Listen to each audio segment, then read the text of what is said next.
नमस्कार दोस्तों, आपका स्वागत है स्टैटिस्टिक 1 के नए वीडियो में।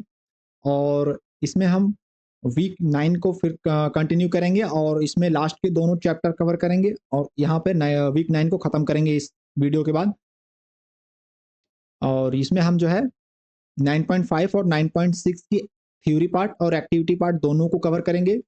टाइम स्टैम्पिंग में डाल दूंगा डिस्क्रिप्शन में, जिससे कि आपके लिए ईजी होगा अगर आप किसी पर्टिकुलर एक्टिविटी या थ्योरी पे जाना चाहते हैं तो मेरी कोशिश अच्छी लगे तो वीडियो को लाइक करना, चैनल को सब्सक्राइब करना। चलिए बिना कोई समय गवाए शुरू करते हैं। थ्योरी 9.5 9.5 किस पे बेस है? 9.5 में हम देखेंगे डिस्क्रीट रैंडम वेरिएबल के graph of probability mass function. इसके पहले वाले चैप्टर में हमने प्रोबेबिलिटी मास फंक्शन के बारे में पढ़ा था, क्या होता है समझा, उसका टेबल कैसे बनता है वो भी समझा। और इस वाले चैप्टर में हम उसका ग्राफ बनाएंगे। ग्राफ बनाएंगे क्योंकि हमने टेबल बनाया था, उसमें दो रोज थी हमारी एक्स की और प्रोबेबिलिटी ऑफ एक्स की। तो हमारा ये प्रोबेबिलिटी को वाई एक्सिस पर हम डिस्प्ले करेंगे और इसको एक्स एक्सिस पे। तो हमें दो वेरिएबल हमें मिल रहे हैं, सो हम इसको ग्राफ बना सकते हैं। ठीक है, तो इस वीक में हमने जो है ये सारे पॉइंट्स पढ़े हैं वीक 9 में। Define what is random variable, types of random variable, discrete and continuous, probability mass function, graph अभी हम पढ़ रहे हैं। फिर कम्युलेटिव डिस्ट्रीब्यूशन फंक्शन पढ़ेंगे 9.6 में। एंड ये एक्सेप्शन एंड वेरिएंस ये हमारा नेक्स्ट वीक का है, कंटेंट इसमें नहीं है। ठीक है, ओके। तो चलिए ग्राफ शुरू करते हैं। Graph of probability mass function. It is helpful to illustrate the probability mass function in a graphical format by plotting P X जो प्रोबेबिलिटी है उसको वाई एक्सिस पर हम प्लॉट करेंगे और एक्स की वैल्यूज को एक्स एक्सिस पर उसका ग्राफ बनाएंगे। सिंपल, कोई दिक्कत की बात नहीं। देखिए यहाँ पर एक्स की कुछ वैल्यूज दी हैं 0, 1, 2 और उनकी प्रोबेबिलिटी दिया है 0.25, 0.5 और 0.25। इसको डिस्प्ले किया गया है। इसको बोलते हैं प्रोबेबिलिटी मास फंक्शन पीएमएफ का ग्राफ। ध्यान रखिए, थोड़ा आगे और भी टर्म्स आएंगे, इसलिए आपको इसको अच्छे से समझ लीजिए, अच्छे से जान लीजिए। PMF probability mass function x की हर वैल्यू के लिए उसकी क्या प्रोबेबिलिटी है वो बताता है। 0 के लिए क्या प्रोबेबिलिटी है? 0.25। ठीक है, 1 के लिए क्या probability, X is equal to 1 की प्रोबेबिलिटी है 0.5। ओके, 2 की क्या प्रोबेबिलिटी है 0.25। ओके, तो ये जो ग्राफ दिख रहा है आपको, 3 इसमें बार दिख रहे हैं, इस तरह के ग्राफ को सिमेट्रिक ग्राफ बोलते हैं। मतलब ये जो प्रोबेबिलिटी है वो सिमेट्रिक है। सिमेट्रिक कहने का मतलब ये हुआ कि सेंटर अगर यहाँ पे समझे हम, तो इसके लेफ्ट एंड राइट इक्वल तरह का ग्राफ है। दिख रहा है ना, सिमेट्रिक का मतलब आप समझते होंगे, इक्वल साइज के एंड शेप के ग्राफ हैं, तो इसको सिमेट्रिक बोलते हैं ग्राफ। ये देखिए ये जो ग्राफ है इसको स्क्रूड ग्राफ बोलते हैं। और इसको हम बोलेंगे, एक होता है राइट स्क्रूड, एक होता है लेफ्ट स्क्रूड। तो इसको हम बोलते हैं राइट स्क्रूड, जिसमें हमारा जो मेन जो प्रोबेबिलिटी का है, प्रोबेबिलिटी का मास जो है वो लेफ्ट साइड में अगर हो तो उसको राइट स्क्रूड बोलते हैं। उसकी राइट साइड की टेल जो होती है इसको टेल बोलते हैं, टेल बड़ी होती है तो इसको टेल बोलेंगे। तो इसको स्क्रूड ग्राफ बोलते हैं, लेफ्ट स्क्रूड। यहाँ पे प्रोबेबिलिटी 0 की 0.5, तो मैक्सिमम मास हमारा जो है लेफ्ट साइड है, इसलिए इसको स्क्रूड राइट स्क्रूड बोलते हैं। और एक्स की वैल्यू 1 के लिए इसका प्रोबेबिलिटी 0.25 है, 2 के लिए 0.25 है। तो ये है इसका ग्राफ। ओके, देखिए यहाँ पे क्या है, यहाँ पे ना सिमेट्रिक है ना स्क्रूड है। ठीक, ये इस तरह का अलग टाइप का ग्राफ है। 1 0 में इसका 0.35 है और 1 के लिए इसका 0.55 है और 2 के लिए 0.10 है। तो कोई ना सिमेट्री है ना कोई स्क्रूड ग्राफ है, नॉर्मल है। ठीक, देखिए positive screwed distribution. Positive skewed distribution का मतलब हुआ राइट, राइट स्क्यूड जो मैं बोल रहा था। पॉजिटिव का मतलब हो गया राइट और निगेटिव का मतलब हो गया लेफ्ट।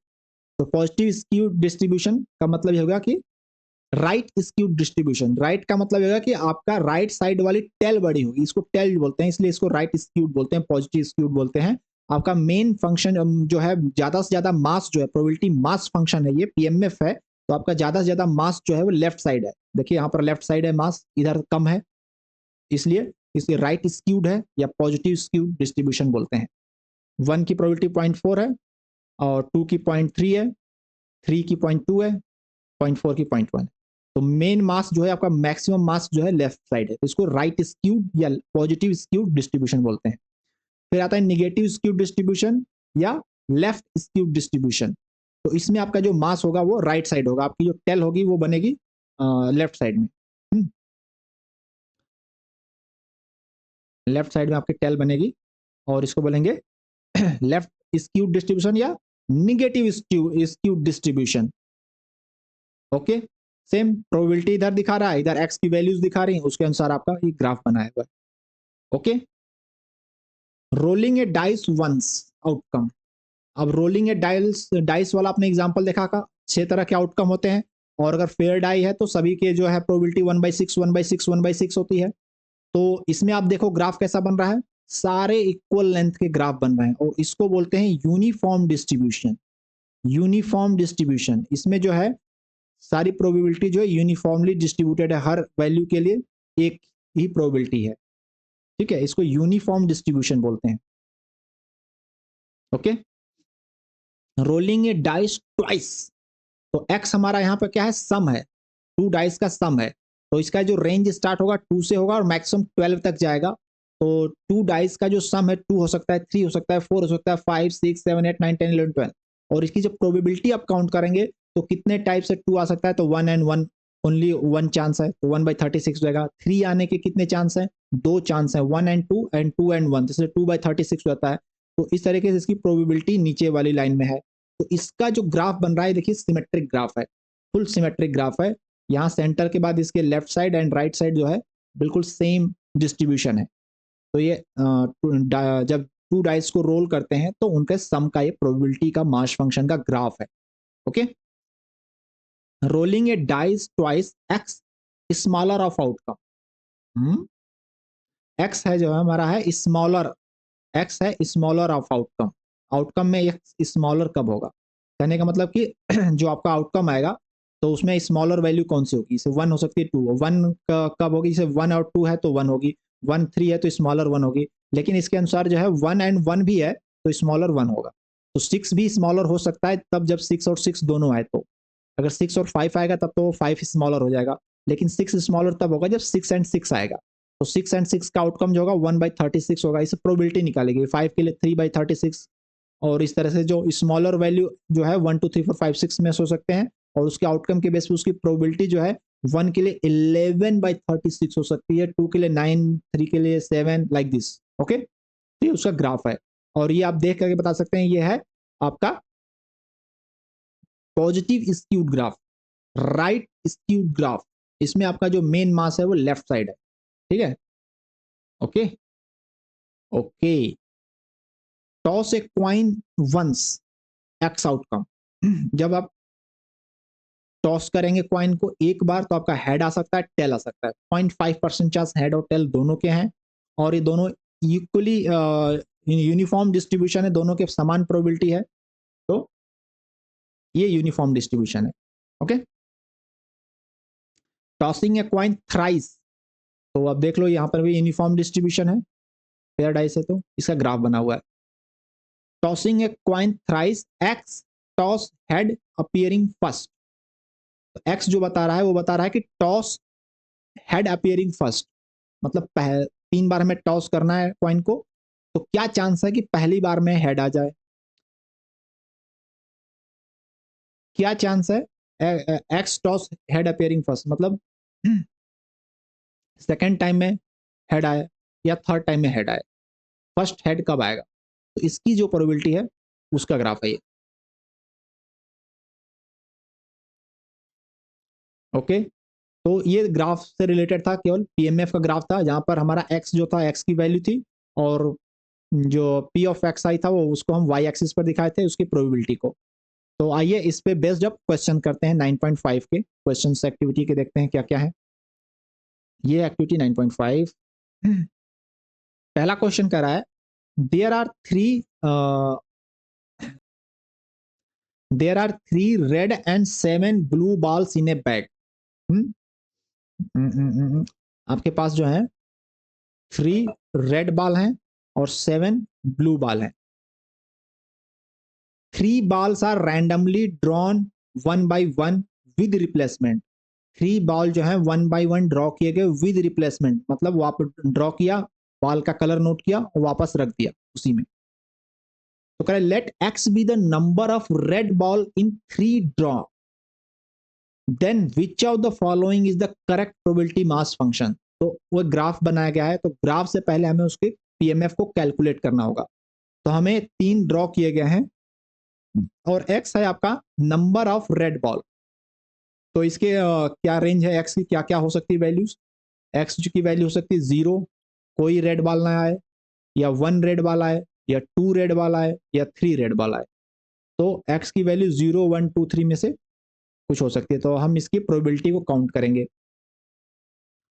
तो क्या प्रोबेबिलिटी है कि उसकी बाल रेड जो है 0 आएगा, मतलब 3 ड्रॉ करेंगे और तीनों टाइम्स जो है हमें ब्लू बॉल मिलेगा, रेड बॉल मिलेगा ही नहीं।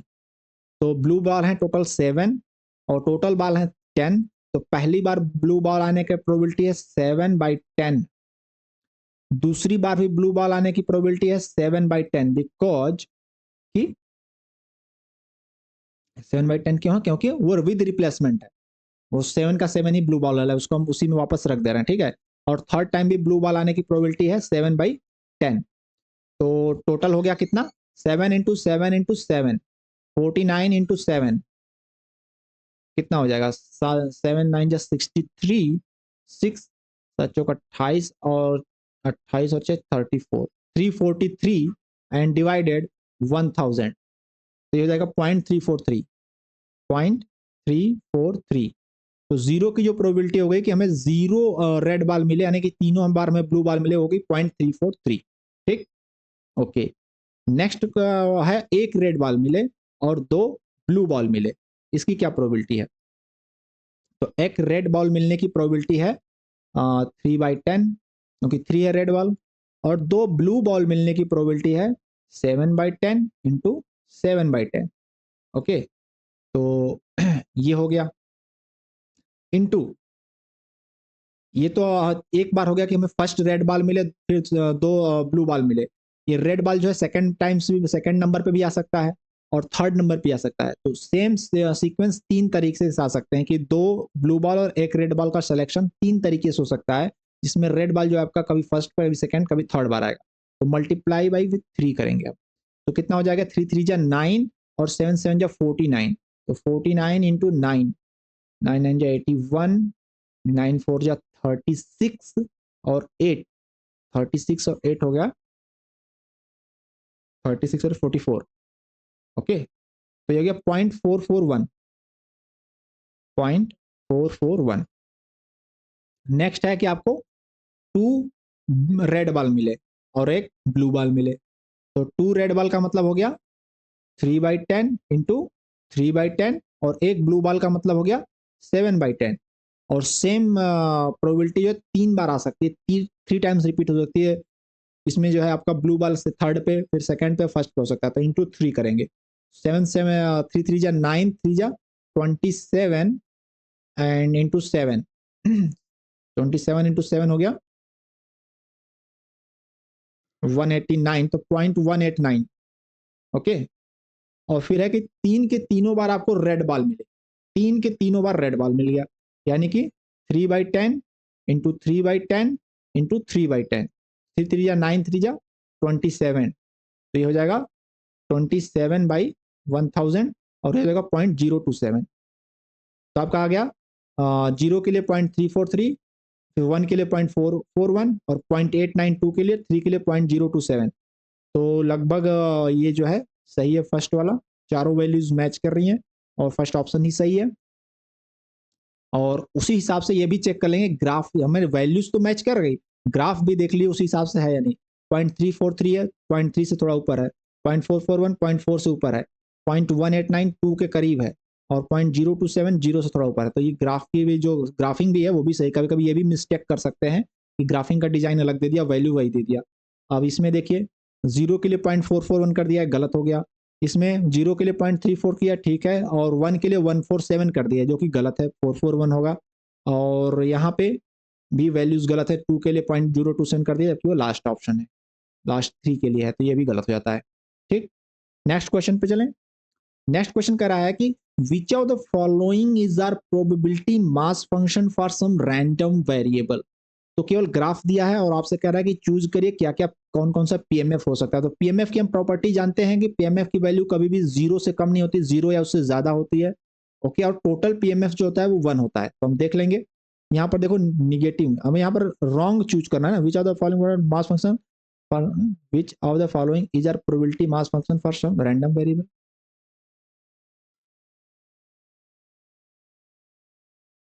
1 मिनट, कुछ गलत है?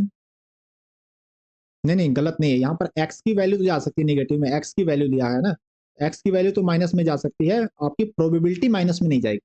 तो एक्स की वैल्यू माइनस में कोई दिक्कत नहीं। प्रोबेबिलिटी हमारा 0 से स्टार्ट होकर आगे तक है, इसके हम टोटलिंग कर लेते हैं। ये है 0.1, ये है 0.3, और ये है 0.2, और ये है 0.1, और ये है 0.3। तो कितना हो गया? 3 3 6, 6 2 8, 1 9 1 10, टोटल 10 हो गया, 1 हो रहा है। तो ये पॉसिबल है। ठीक, ओके। यहाँ पे देखते हैं क्या है सीन। यहाँ भी प्रोबेबिलिटी माइनस में नहीं है, लेकिन टोटलिंग क्या है, यहाँ 0.5 है, ये 0.4 है, ये 0.2 है, और ये 0.3 है। तो 3 2 5, 5 5 10, यानी 1 हो गया और 1.4 हो रहा है। तो इसलिए ये गलत है। ओके, यहाँ पे टोटलिंग करते हैं, 0 के नीचे नहीं है, ठीक है। यहाँ पे क्या हो रहा है? 0.2.5 हो रहा है, 0.25 हो रहा है, यहाँ 0.25 है, बीच में है, ये भी 0.25 है, और ये जो है 0.5 है। तो क्या हो गया? 0.5 एंड ये हो गया 0.5, 1 हो रहा है। तो ये भी सही ऑप्शन है। ठीक, ओके। नेक्स्ट ये क्या है? यहाँ भी 0 से नीचे नहीं है, लेकिन 0.2 है, कितनी बार है? 1 से लेके 6 बार है, 2 3 4 5 6। तो इसका हो जाएगा, टोटल हो जाएगा 1.2, जो कि पॉसिबल नहीं है। मैक्सिमम प्रोबेबिलिटी, टोटल प्रोबेबिलिटी 1 होनी चाहिए, तो ये गलत है। ठीक, सही है। नेक्स्ट क्वेश्चन क्या है? कह रहा है कि an unfair coin is tossed thrice. Unfair coin है, उसको 3 बार टॉस किया गया, and the distribution of number of tails is given in this figure. तो ये जो प्रोबेबिलिटीज आई हैं 0.343, 0.441, ये तो हमारा पहला ही क्वेश्चन में आया था, यही वैल्यूज आई थी। खैर, हम इसको एक फ्रेश क्वेश्चन की तरह करेंगे। तो कह रहा है कि अनफेयर क्वाइन को टॉस किया गया, और जो ग्राफ है ये बता रहा है, and distribution of the number of tails, number of tail है ये। ओके, नंबर ऑफ टेल 0 1 2 3, ये है। और ये पोल्ट्री क्वेश्चन क्या कर रहा है? If the same coin is tossed once, अगर सेम क्वाइन को एक बार टॉस करते हैं, तो what is the probability that it will show head. तो इसकी हेड की क्या प्रोबेबिलिटी होगी एक बार टॉस करने? तो यहाँ पे हम देख रहे हैं, जो हमारा मास फंक्शन है, ये बता रहा है कि जब 0 टाइम्स टेल आता है, तो इसकी यानी कि 3 के तीनों बार हेड आया है, तो उसकी प्रोबेबिलिटी क्या है? 0.027 है। 027 में 3 के तीनों बार हेड आया है, मतलब फर्स्ट टाइम भी हेड आया है, सेकेंड टाइम भी हेड आया है, और थर्ड टाइम भी हेड आया। तो उसकी प्रोबेबिलिटी क्या है? 0.027 है। तो एच क्यूब क्या हो गया? 0.027, यानी कि हो गया 0.3 का क्यूब। तो एच बराबर क्या हो जाएगा? 0.3 हो जाएगा। 0 टेल आने का मतलब हो गया कि तीनों टाइम हेड आया है। तो हेड का मतलब क्या होगा? Head into head into head, तो हेड होगा ये 0.027। तो ये एच क्यूब इजिकल टू 0.3 का क्यूब हो गया, एच बराबर 0.3 हो जाएगा। ठीक है, 0.3। तो यहाँ पर 9.5 खत्म होता है, और अब हम पढ़ेंगे 9.6 थ्योरी। ठीक है, चलिए 9.6 थ्योरी पे चलते हैं। तो 9.6 थ्योरी में हमें एक नया टर्म्स मिल रहा है सीखने के लिए, और ये है, इसका नाम है cumulative cumulative distribution function. Cumulative cumulative distribution function. ठीक है, क्यूमुलेटिव डिस्ट्रीब्यूशन फंक्शन क्या है ये? क्यूमुलेटिव से मतलब है एक्यूमुलेट करना, हमारी प्रोबेबिलिटी को एक्यूमुलेट करेंगे हम। ओके, एक्यूमुलेट करने का क्या मतलब हुआ? एक्यूमुलेट करने का मतलब हुआ, यहाँ पर जो हमारा पीएमएफ था, जो प्रोबेबिलिटी मास फंक्शन था पीएमएफ, उसको हम एफ से, स्मॉल एफ से दिखाते थे। और जो हमारा क्यूमुलेटिव डिस्ट्रीब्यूशन फंक्शन है सीडीएफ है, इसको हम कैपिटल एफ से दिखाएंगे। ठीक है, कैपिटल एफ से दिखाएंगे। तो कैपिटल एफ क्या होता है? अब ये स्मॉल एफ क्या होता है? चलो स्मॉल एफ पे फिर से बात करते हैं। किसी भी पॉइंट ए पे इसकी प्रोबेबिलिटी जो होती थी, वो एक्स की जो वैल्यू है वो डिवाइडेड बाय सैंपल साइज, ये होता था प्रोबेबिलिटी मास फंक्शन। ओके, हमारा जो सीडीएफ होगा, सीडीएफ जो होगा किसी भी पॉइंट ए पर क्या होगा? वो होगा summation of all probability till infinity से लेके पॉइंट ए तक, ठीक है, उस पॉइंट पॉइंट एक्स में लिखते हैं। कहने का मतलब कि जिस पॉइंट पे हम सीडीएफ की बात करेंगे वो उस पॉइंट तक टोटल प्रोबेबिलिटी होगी, कम्युलेट करके हम टोटल ऐड करके प्रोबेबिलिटी लिखेंगे। ओके, तो इन्फिनिटी से का कहने का मतलब क्या हुआ? इन्फिनिटी से कहने का मतलब ये हुआ कि हमें जो रेंज होगी, जैसे हमारी एक्स की रेंज है 0 1 2 3, तो हम जब एक्स के सीडीएफ 0 पे बात करेंगे तो 0 पे जो प्रोबेबिलिटी होगी वो तो हो जाएगी। फिर हम एक्स इज इक्वल टू 1 पे अगर सीडीएफ की बात करेंगे तो 0 और 1 ऐड हो जाएगा, ठीक है। 2 पे बात करेंगे तो 0 1 2 ऐड हो जाएगा, और 3 पे बात करेंगे तो 0 1 2 3 सब टोटल ऐड हो जाएगा। तो ये हो जाएगा क्यूमुलेटिव डिस्ट्रीब्यूशन फंक्शन। लेकिन हम अदर देन दिस रेंज के बाहर की बात करते हैं तो वहां पे जो प्रोबेबिलिटी होता है वो जीरो होता है, हमने पढ़ रखा है। तो इसलिए हम अगर जीरो से इधर की बात करें इन्फिनिटी से लेके जीरो तक, तो वो प्रोबेबिलिटी टोटल जीरो होती है। इसलिए मैंने रेंज दिया कि इन्फिनिटी से लेके दैट पॉइंट तक, क्योंकि जहां से हम रेंज लेंगे उसी से प्रोबेबिलिटी स्टार्ट होती है, उसके पहले सारी प्रोबेबिलिटी जीरो होती है। ठीक है, चलो तो देखते हैं क्यूमुलेटिव डिस्ट्रीब्यूशन फंक्शन के बारे में क्या बताया गया। देखिए, the cumulative distribution function CDF जो होता है, कैपिटल एफ जो होता है, can be expressed by a से। Capital F of a is equal to probability of X less than और equal to a if X is a discrete random variable whose possible values are x1 से लेके dot dot dot, और x1 x2 x3 छोटा है, मतलब x1 छोटा x2 से, x2 छोटा x3 से, then the distribution function f of capital x is a step function. Step function होता है, समझ गए? स्टेप फंक्शन क्या होता है? आप जानते हैं स्टेप फंक्शन क्या होता है? जैसे एक एग्जांपल लिया गया है, यहाँ पर जो है x की जो प्रोबेबिलिटी मास फंक्शन है पीएमएफ का टेबल है, 1 के लिए 1/4 है, 2 के लिए 1/2, 3 के लिए 1/8 एंड 4 के लिए 1/8। ओके, इसका कम्युलेटिव डिस्ट्रीब्यूशन फंक्शन बनाया गया है। इसका देखिए ये चार्ट बनाया गया है सीडीएफ के लिए, कि इसमें आपको मेंशन करना होगा कि ए की वैल्यू अगर लेस देन 1 है तो जीरो है, जीरो वाला पार्ट मेंशन करना होगा, मेंशन नहीं किया है तो ये अधूरा है। फिर तो यहाँ पर देखिए जीरो की वैल्यू नहीं है, एक्स जीरो नहीं लेता है, लेकिन यहाँ पर हम मेंशन करेंगे, अरे एक्स की वैल्यू एक तक से, एक से शुरू है, लेकिन हम यहाँ पर मेंशन करेंगे सीडीएफ बनाएंगे तो कि ए 1 से लेस देन ए पे जीरो, फिर 1 से लेके 2 पे जो होगा वो होगा 1/4, 2 से लेके 3 तक जो होगा तो वो 2 वाला और 1 वाला जुड़ जाएगा 1/4, और ये हो जाएगा 2/4, तो हो जाएगा 3/4।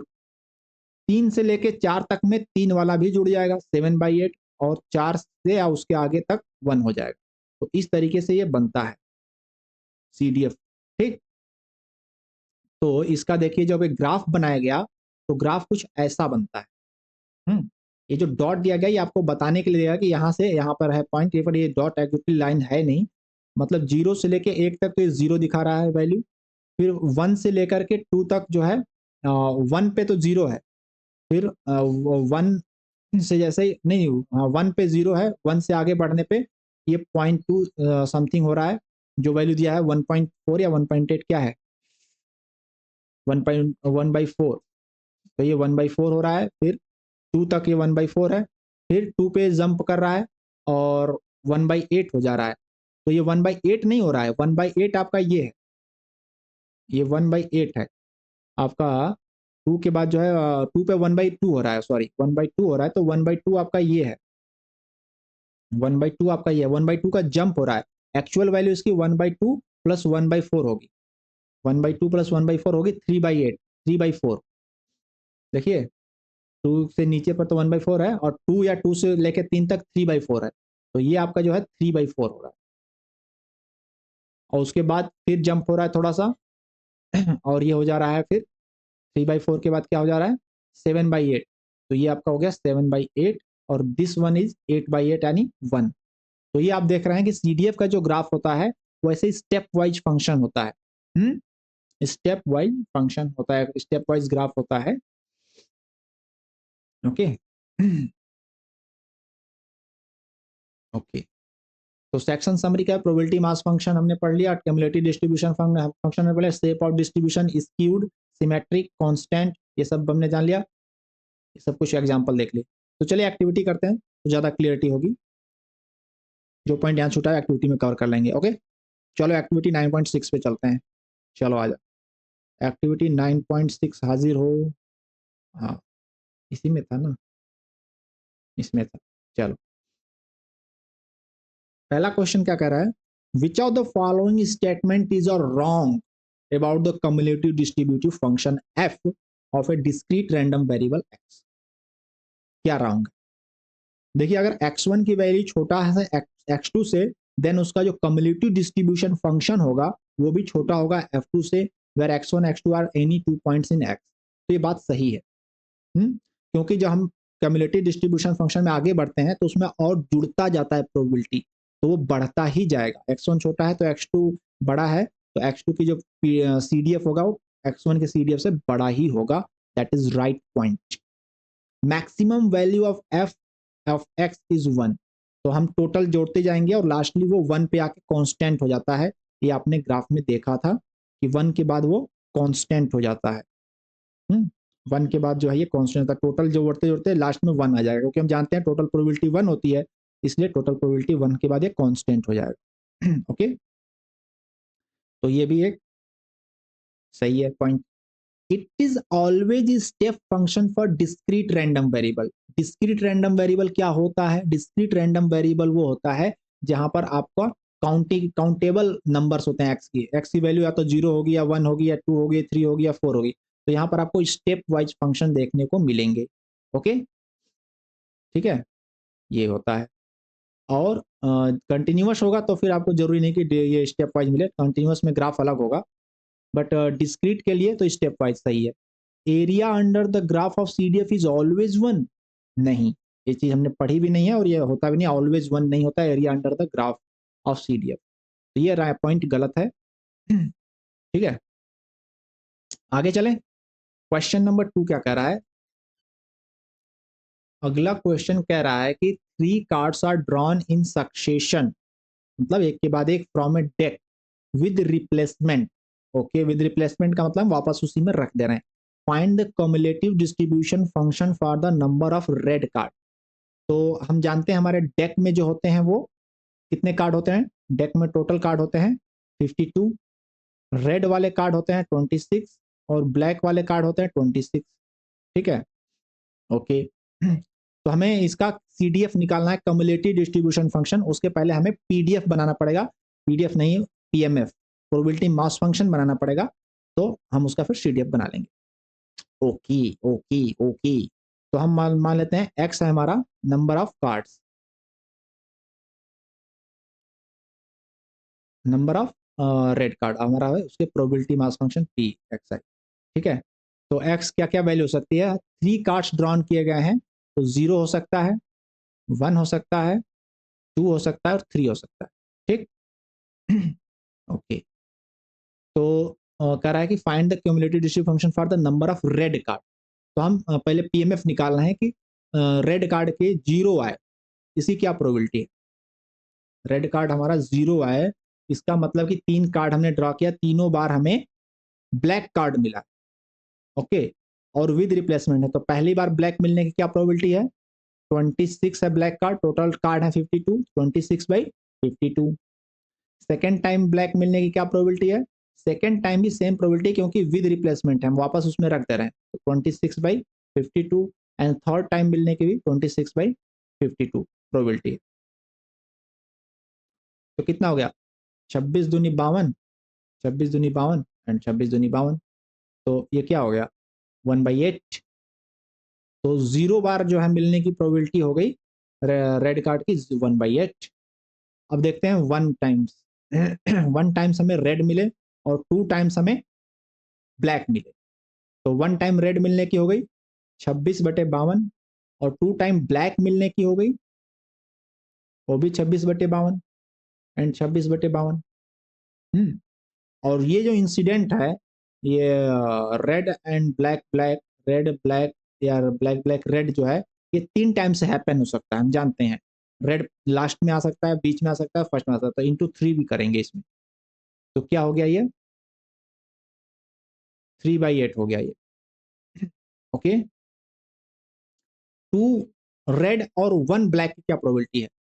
2 रेड अगर आएंगे तो ये होगा 26/52 इंटू 26/52 इंटू 1 रेड आने की भी 26/52 है। और ये इंसिडेंट जो है रेड रेड और जो ब्लैक है 3 टाइम्स हो सकता है, तो यहाँ पर मल्टीप्लाई 3 करेंगे। तो मल्टीप्लाई 3 करेंगे तो सेम हमारा आ जाएगा 26×52 3/8। ओके, फिर कह रहा है तीनों बार हमें रेड मिले, ब्लैक मिले ही नहीं। तीनों बार रेड मिलने का क्या हो जाएगा, 26/52 इंटू 26/52 इंटू 26/52, तो ये कितना हो जाएगा 1/8। तो हमारा पीएमएफ हो गया 1/8 3/8 3/8 1/8। अब इसका हमें सीडीएफ बनाना है। तो सीडीएफ क्या बनाएंगे हम, मैंने आपको बताया था सीडीएफ बनाते समय जीरो वाली प्रोबेबिलिटी भी मेंशन करनी है। तो when x is less than zero the probability is zero. When x is less than zero से लेके एक तक, less than 1 and greater than or equal to zero, less than 1 and greater than or equal to zero, तो probability क्या हो जाएगी 1/8 हो जाएगी 1/8। When x is less than 2 and greater than or equal to 1, तब क्या प्रोबेबिलिटी होगी 1 पे और 8 3/8, तो 3/8 और 1/8 जोड़ देंगे 4/8, 4/8 का मतलब 1/2। ठीक है, ओके। फिर व्हेन जगह है इधर, यहीं पर लिख लेते हैं, when x is less than 3 and greater than or equal to 2, तब क्या होगा, तब ये 4/8 में ये भी जुड़ जाएगा 3/8 यानी 7/8, क्या हो जाएगा 7/8। And when x is less than 4 and greater than or equal to 3, तो इसमें 1/8 और जुड़ जाएगा, ये 1 हो जाएगा। और x is greater than equal to 3, तो ये हो जाएगा 1। और लेस देन 4 नहीं है, फिर इनफाइनाइट तक आगे, फिर इसका नहीं है, आगे फ्लैट होके 1 पे ही रहेगा। तो लास्ट जो होगा x is greater than equal to 3। तो देखो यहाँ पर सही वाला ऑप्शन दिख रहा है। तो 0 1/8 1/2 7/8 एंड 1, ये सही ऑप्शन। अदर ऑप्शन भी देखते हैं। ये वाला ऑप्शन जो है 1/8 1/2 7/8 एंड 1 है, लेकिन यहाँ पर जीरो मेंशन नहीं किया। ये first line if X is less than zero, तो जीरो हैगा, ये चीज मेंशन नहीं किया है, इसलिए ये ऑप्शन पूरा सही नहीं है। यहाँ पर देखो जीरो भी लिख मेंशन किया है और टोटल भी ऐसा भी लिखा है। यहाँ पे कुछ अलग ही कहानी है और ये भी अलग ही कहानी, तो गलत है सब। ठीक है, तो हमने पीएमएफ टेबल बनाया, सबकी प्रोबेबिलिटी लिखी, और सीडीएफ बनाने के लिए हमें फिर उसको रेंज में डिवाइड करके ऐड कर देना होता है ये सब, तो टोटल हमारा 1 बन जाएगा। अगला क्वेश्चन कह रहा है, suppose it is known that x the number of cars that arrive at a specific car parking lot during a 1 hour time period is characterized by the following discrete probability function. Okay, तो ये probability function है e to the power -5 5 to the power x divided factorial x पर 0 से लेके 1 2 3 4 infinite तक. Find the probability that in a specific 1 hour time period more than 2 cars arrive at the car park. तो हमें पूछ रहा है more than 2 cars, more than 2 cars मतलब कितना हो गया, मोर देन 2 कार्स का मतलब हो गया कि 3 4 2.5 तो होगा नहीं ना, 3 4 5 से लेके इनफाइनाइट तक, तो इनकी प्रोबेबिलिटी पूछ रहा है। तो 3 से लेके इनफाइनाइट तक की प्रोबेबिलिटी को कैलकुलेट करना तो मुश्किल काम है, लेकिन आसान ये है कि हम 0 1 2 की कैलकुलेट कर लें और 1 टोटल प्रोबेबिलिटी 1 होती है तो उसमें से हम माइनस कर दें। तो ये हम इसमें लॉजिक लगा सकते हैं कि हमारे टोटल प्रोबेबिलिटी 1 होती है और 0 1 2 को ऐड करके माइनस कर दें। तो देखते हैं क्या ऑप्शन सही किया है। देखिए 1 minus e to the power -5 5 की पावर 2 अपॉन फैक्टोरियल 2 लिखा है, तो ये जो टर्म है ये सिर्फ 2 पे कैलकुलेट करेगा, कार 2 के लिए, 2 के लिए हमें नहीं चाहिए, हमें 2 तक का कार को जोड़ के माइनस करना होगा। तो ये देखिए लास्ट वाला ऑप्शन है सिग्मा लगा है, summation of X is equal to 0 to 2 and this function लिख दिया e to the power -5 5 to the power X upon factorial X. तो यहाँ तक को ऐड करेंगे हम तो 2 कार तक की प्रोबेबिलिटी आएगी और 1 माइनस माइनस कर देंगे, 1 में से माइनस कर देंगे तो हमें मोर देन 2 कार की प्रोबेबिलिटी मिल जाएगी। ओके क्लियर, अगले क्वेश्चन पे चले। चलो कह रहा है probability mass function of A discrete random variable x is given this table. Okay okay okay, which of the following graph is the CDF of x. तो CDF का ग्राफ है, यानी कि CDF का ग्राफ ये होगा, भाई यहाँ बना लेते हैं, x is less than 1 probability होगी 0, x is less than 2 and greater than or equal to 1 probability होगी 0.3, and x is less than 3 greater than or equal to 2 probability होगी 0.4 ऐड हो जाएगा 0.7, and x is x is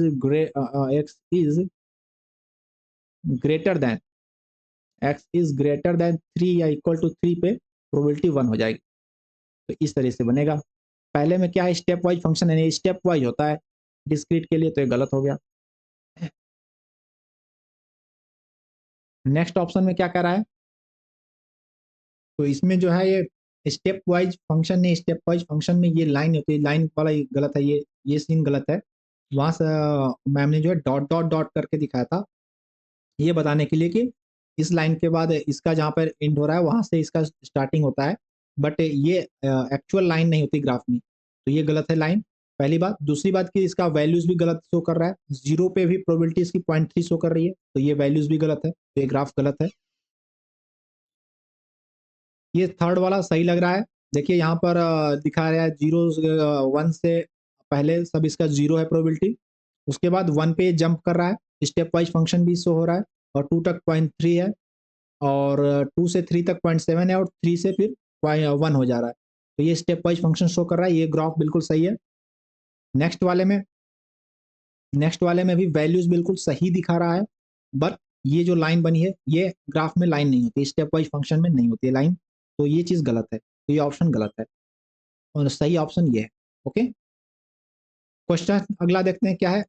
अगला question कर रहा है, use the following information to answer the question 5 and 6, cumulative distribution function of the number of defective items in the shipment of every 10 item is given as follow.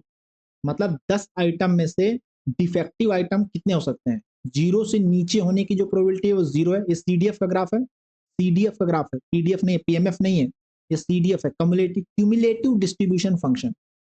1 से कम और 0 से ज्यादा तक की प्रोबेबिलिटी 0.41 है, 2 से कम और 1 से ज्यादा तक की प्रोबेबिलिटी 0.78 है, 3 से कम तक की प्रोबेबिलिटी 0.91 है, और 3 या उससे ज्यादा की प्रोबेबिलिटी 1 है। ठीक, find the probability that there are 3 defective items in the shipment of 10 items. Okay, तो पूछ रहा है 3 डिफेक्टिव होने की क्या प्रोबेबिलिटी है शिपमेंट में। हम देख रहे हैं कि 3 तक की प्रोबेबिलिटी टिल 3 तक की कम्युलेटिव डिस्ट्रीब्यूशन फंक्शन 1 है, ठीक है, और 3 से पहले यानी कि 2 या 3 से पहले तक की प्रोबेबिलिटी 0.91 है, और 3 पे 1 हो जाती है, तो 3 का पूछ रहा है, तो 1 माइनस 0.91 कर देंगे, ये आ जाएगा 0.09। समझ गए बात, मतलब 2 तक की प्रोबेबिलिटी जो है, 2 से 3 तक की जो है, 3 से पहले तक की जो प्रोबेबिलिटी है टोटल वो 0.91 है, और 3 आइटम होते ही प्रोबेबिलिटी 1 हो जाती है, और मैं पूछ रहा है कि 3 डिफेक्टिव आइटम की प्रोबेबिलिटी क्या है, तो 1 में से, और 3 पे 1 हो रहा है, तो 1 में से 3 से पहले तक की प्रोबेबिलिटी 0.91 का माइनस कर देंगे तो 0.9 बनेगा, और ये CDF ग्राफ है, PMF नहीं है, इसमें ऑलरेडी ऐड करके सब लिखा हुआ है, तो 3 से पहले तक की 0.91 है, और 3 पे 1 हो रही है, तो माइनस कर देंगे तो 3 की प्रोबेबिलिटी आ जाएगी।